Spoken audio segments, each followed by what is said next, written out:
کوئی بھی اس طرح نہیں کر رہا, کوئی وہاں کہیں مظاہرے نہیں ہوئے, وہ بھی نہیں کہہ رہے کہ ایمبیسڈر کو واپس بھیجو.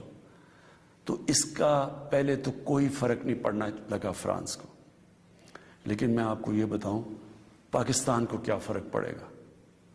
سب سے بڑا فرق یہ پڑے گا ہمارے ملک کو کہ بڑی مشکلوں سے ہماری معیشت اٹھ رہی ہے.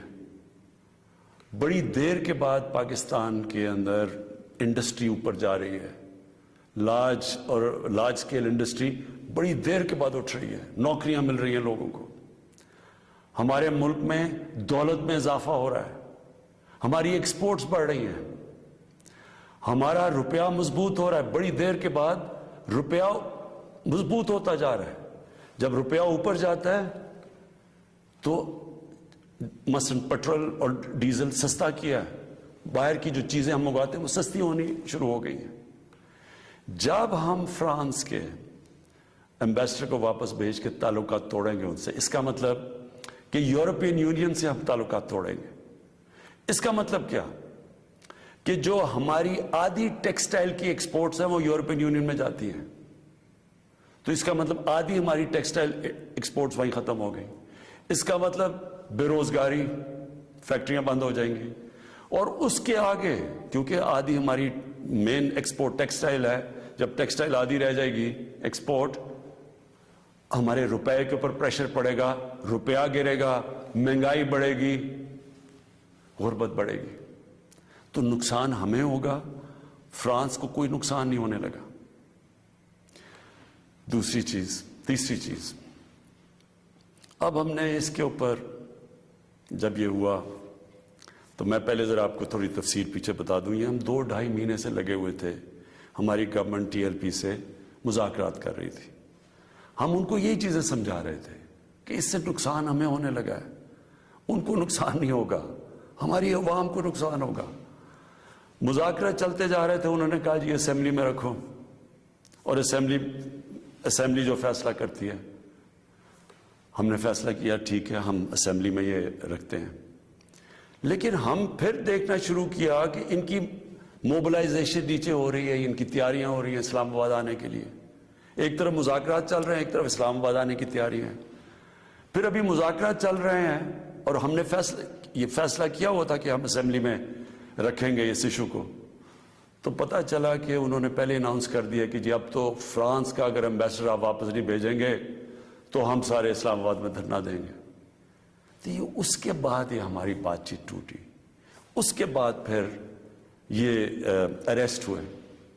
اب میں صرف آپ کو بتانا چاہتا ہوں کہ اس سے اب تک ہوا کیا ہے ہمارے ملک میں. ذرا دیکھ لیں کہ ہم نے اپنے آپ کو کتنا نقصان پہنچایا. اب تک 40 پولیس کی گاڑیوں کو جلا دیا گیا. لوگوں کی پرائیویٹ پراپرٹی کے اوپر کئی لاکھوں کروڑوں روپے کا نقصان ہوا ہے. 4 پولیس والے شہید ہوئے ہیں. 800 سے زیادہ پولیس والے زخمی ہوئے ہیں. پہلے دن جب شروع ہوا تو تقریباً 100 سڑکیں بلاک کر دی.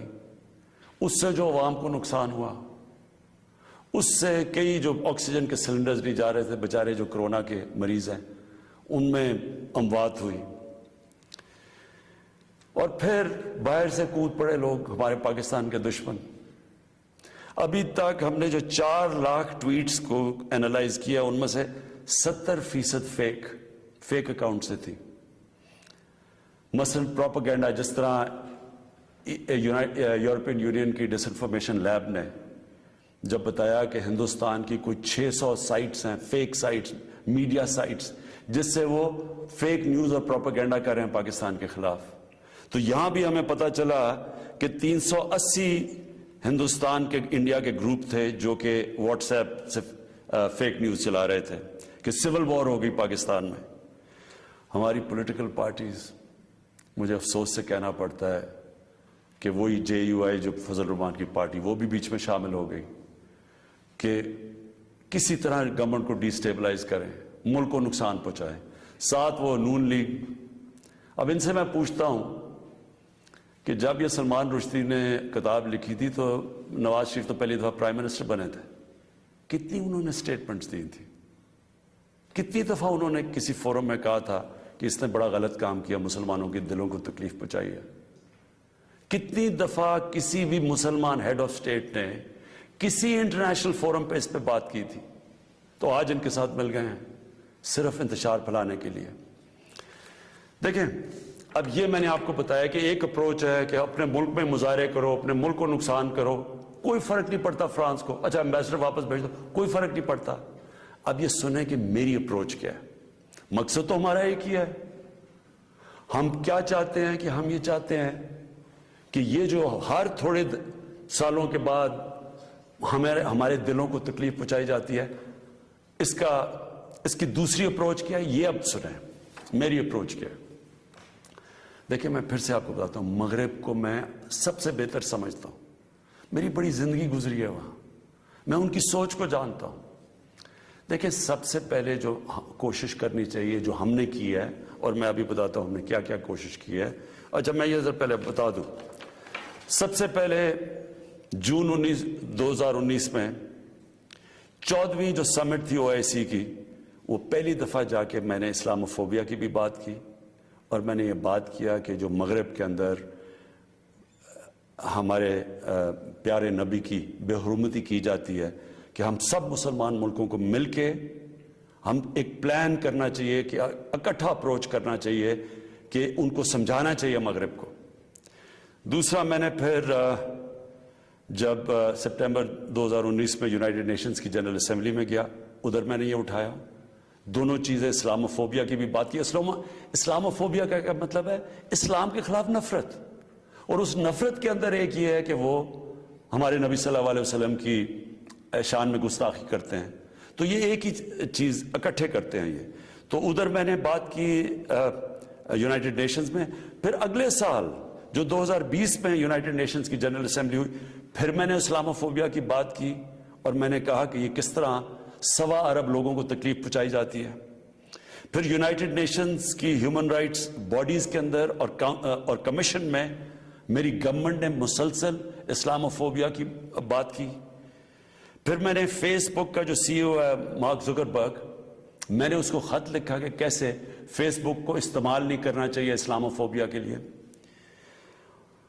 اور پھر جب یہ فرانس میں ہوا، اور جس کے اوپر یہ TLP کہہ رہی ہے کہ فرانس کے ایمبیسڈر کو واپس بھیجیں، میں نے سارے مسلمان ہیڈز آف سٹیٹس کو خط لکھا، اور میں نے ان کو کہا کہ ہمیں جوائنٹ ایکشن لینا چاہیے اس کے اوپر۔ اور اب میں آپ کو سمجھانا چاہتا ہوں میری اسٹریٹجی کیا ہے۔ اسٹریٹجی یہ ہے کہ ہم سارے مسلمان ملک کے جو ہیڈز ہیں، ہم مل کے مغرب کے فورمز میں، یورپین یونین میں، یونائٹڈ نیشنز میں، ہم ان کو یہ بتائیں کہ کیوں ہمیں تکلیف ہوتی ہے جب یہ آزادی رائے، فریڈم آف سپیچ کے نام پہ یہ جب نبی صلی اللہ علیہ وسلم کی شان میں گستاخی کرتے ہیں، کیونکہ ان کو اس چیز کی سمجھ نہیں ہے۔ مغرب کے اندر ان کے جو پیغمبر ہیں، ان کو اس طرح نہیں، ان کا پیار اور عشق جس طرح ہمارا ہے، ہمارے نبی سے ہے، ان کو اس طرح کا نہ، ان کی اس طرح کی عزت کرتے ہیں، اور وہاں بلکہ وہ دین کو ان کے اتنے قریب نہیں ہے جس طرح ہم اپنے دین کے قریب رہتے ہیں۔ اس لیے ہمیں ان کو سمجھانا پڑے گا، اور سمجھائیں گے جب ہم مل کے اکٹھے کلیکٹیولی مسلمان دنیا کے ہیڈز آف سٹیٹس، جب ہم بات کریں گے، جو میں یہ ہر جگہ جن فورمز پہ کہتا گیا ہوں، تب اس کا اثر ہوگا۔ دنیا میں تھوڑے سے یہودی ہیں، لیکن وہ سارے یہودیوں نے اکٹھے ہو کے دنیا کو، مغربی دنیا کو بتایا ہے کہ جو ہولوکاسٹ تھا، جدھر یہودیوں کی قتل عام ہوئی تھی، انہوں نے کہا کہ اس کے خلاف کوئی منفی بات نہ کی جائے کہیں بھی، کسی میڈیا پہ۔ آج کہیں بھی، آج مغربی میڈیا کسی ملک میں ہولوکاسٹ کے خلاف کوئی بات نہیں کر سکتا۔ 4 یورپین ملک ایسے ہیں جدھر جیل میں ڈال دیتے ہیں اگر آپ ہولوکاسٹ کے خلاف کوئی منفی بات کریں۔ تو کیا ہم یہ نہیں ان کو باور کروا سکتے کہ ہمیں کتنی تکلیف پہنچتی ہے؟ اور یہ صرف، اور یہ ہم تب کریں گے جب ہم کلیکٹیولی مل کے کریں۔ اور میں آپ کو یقین دلاتا ہوں، کیونکہ میں مغرب کو سمجھتا ہوں، ان کو سمجھ ہی نہیں ہے اس چیز کی۔ جب ہم پروٹیسٹ کرتے ہیں، جب ہم مظاہرے ہوتے ہیں، وہ سمجھتے ہیں مسلمان آزادی رائے کے خلاف ہے، اور وہ پھر بجائے اس کو سمجھنے کے وہ پھر اور کوئی جان کے شرارت کرتے ہیں ہمیں تکلیف دینے کی۔ اس لیے پہلا تو یہ چیز ہے۔ اور دوسرا میں جو کہنا چاہتا ہوں وہ یہ، دوسرا طریقہ کیا ہے کہ جب ایک 50 مسلمان ملک مل کے یہ کہیں گے کہ اگر کسی ملک میں سے اس طرح کیا گیا تو ہم سارے مل کے ان کا ٹریڈ بوائیکاٹ کریں گے، ان کی ہم چیزیں نہیں خریدیں گے، اس کا اثر ہوگا۔ اس طرح ہم اپنا جو ہم مقصد ہے اس پہ پہنچ سکتے ہیں۔ میں نے آپ کو 2 مقصد بتائے، ایک یہ TLP کا مقصد ہے، ہم ساری زندگی بھی لگے رہیں، ہم اپنے ملک کو نقصان پہنچاتے رہیں گے، کبھی کوئی فرق نہیں پڑنے لگا ان کو۔ جو میں کیمپین کر رہا ہوں، میں آپ کو یقین دلاتا ہوں کہ یہی طریقہ ہے کہ انشاءاللہ ایک دن ان کو سمجھ آ جائے گی، اور وہ دن دور نہیں ہے۔ میں آج آپ سب کے سامنے کہتا ہوں کہ میں ذمہ داری اس کی لیتا ہوں، میں ہی اس کیمپین کو لیڈ کروں گا، لیکن میں انشاءاللہ اپنی قوم کو مایوس نہیں کروں گا، اپنے مسلمانوں کو مایوس نہیں کروں گا۔ ہم انشاءاللہ ان کو یہ ایک دن سمجھا دیں گے کہ جس طرح اگر وہ یہودیوں کے لیے سینسٹیو ہیں، ان کو تکلیف نہیں دینا چاہتے، تو ہم تو سوا ارب مسلمان ہیں، ہمارے بھی دل ہیں، ہمیں بھی تکلیف ہوتی ہے، اور جیسی ان کو اس چیز کی سمجھ آ گئی، یہ ہم اپنا مقصد پہ پہنچ جائیں گے۔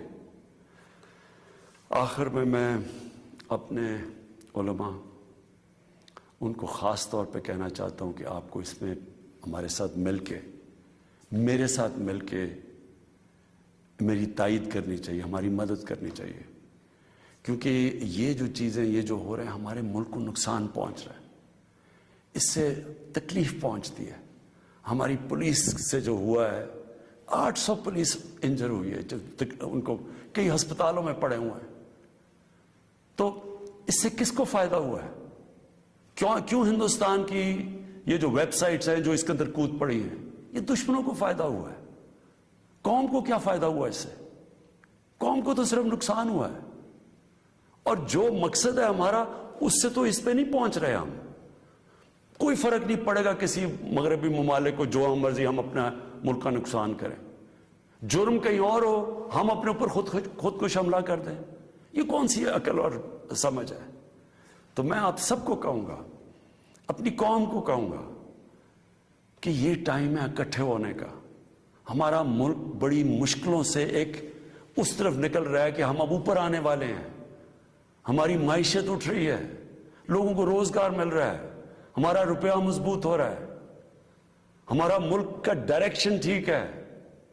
تو یہ ٹائم اپنے ملک کو نقصان پہنچانے کے لیے نہیں ہے، یہ صرف ہمارے ملک کے دشمن ہمیں نقصان پہنچائیں گے۔ ہم سب کو اب اکٹھے ہو کے اللہ کا شکر ادا کرنا چاہیے کہ ہم یہ 2 سال بڑے مشکل وقت سے گزرے ہیں، حالانکہ ہمارے پاس اس وقت کرونا کا ایک تیسرا ویو آیا ہوا ہے، اس کے اوپر ہمیں سب کو مل کے SOPs پہ چلنا چاہیے، اللہ سے دعا کرنی چاہیے کہ ہمیں اس مشکل سے بھی نکال دے، اور پھر اس کا شکر ادا کرنا چاہیے کہ یہ ہم 2 سال کے بعد ایک قوم، ہماری معیشت اٹھ رہی ہے، تو ہم اس کو نقصان نہ پہنچائیں۔ پاکستان پائندہ باد۔